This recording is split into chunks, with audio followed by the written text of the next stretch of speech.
दिवाळी म्हटलं की सगळ्या घरांमध्ये फक्त फराळाचा घमघमाट असतो, पण काही घरांमध्ये दुसराच घमघमाट असतो, तो म्हणजे एक्सपेक्टेशन्सचा. सुनेने सगळा फराळ घरीच करायला पाहिजे. आता या एक्सपेक्टेशन्सना कमी कसं करायचं? नमस्कार, मी Mugdha Chandorkar Dake. I am a psychologist. मन धागा धागाच्या आजच्या एपिसोडमध्ये आपण बघणार आहोत सासू सुनांनी एकमेकांशी कसा संवाद साधायचा की त्यांचे एक्सपेक्टेशन्स जास्तही होणार नाहीत आणि सून आनंदाने सगळ्या गोष्टी करूनही टाकेल. नंबर 1, सुनबाईंनो सेट लव्हिंग लिमिट्स. आधीच सांगा, सासूबाई आपण हा फराळ घरी करूयात, पण ह्या गोष्टी मात्र बाहेरून मागवूयात हा. त्याचबरोबर सासूबाईंनी ज्या ज्या काही सुनबाई नवीन गोष्टी करतायत, जनरेशनमुळे त्या बदलतायत, त्यामुळे त्या शांतपणे ऍक्सेप्ट करा आणि त्यांना सपोर्ट करा. नंबर 2, सुनांनो आधीच कम्युनिकेट करा.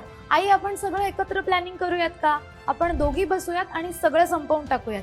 त्याचबरोबर सासूबाई, तुम्ही सुद्धा क्रिटिसिझम टाळा. प्रत्येक वेळेस ना तुझं काहीतरी वेगळंच असतं असं म्हणण्यापेक्षा, अय्या तू हे किती वेगळं केलंयस, कसं काय केलंस ग, असं म्हणा. यातनं संवाद सुधारतो. नंबर 3, मी घरातली सुने म्हणजे सगळ्या गोष्टी माझ्याच माथी काय हा विचार नको. रॅदर मला जे जे जमतंय ते मी प्रेमाने करणार आहे हा विचार ठेवा.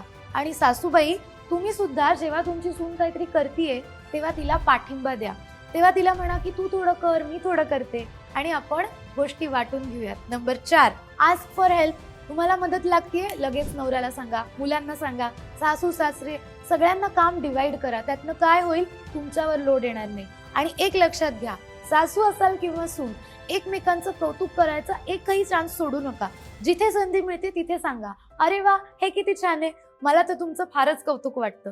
यातनं तुम्ही एकमेकांच्या जवळ याल. नंबर 5, राग आला की पॉज घ्या. 5 मिनिटं स्वतःच्या श्वासांवर लक्ष केंद्रित करा आणि स्वतःला थोडा वेळ द्या. सण आले म्हणजे चिडचिड होणार, एक्सपेक्टेशन्स वाढणार, पण एकमेकांशी समजुतीने नातं अजून सोपं करता येणार. त्यामुळे ह्या संधीकडे चांगल्या पद्धतीने बघा. दिवाळी हा सण फक्त दिव्यांचा नसून त्यातलं सौंदर्य हे खरं तर विचारांमध्ये आहे. त्यामुळे चुकीचे विचार बाजूला सोडून चांगल्या विचारांनी घर उजळून टाका. माझा व्हिडिओ आवडला असेल तर नक्की लाईक करा आणि जास्तीत जास्त लोकांना पाठवा.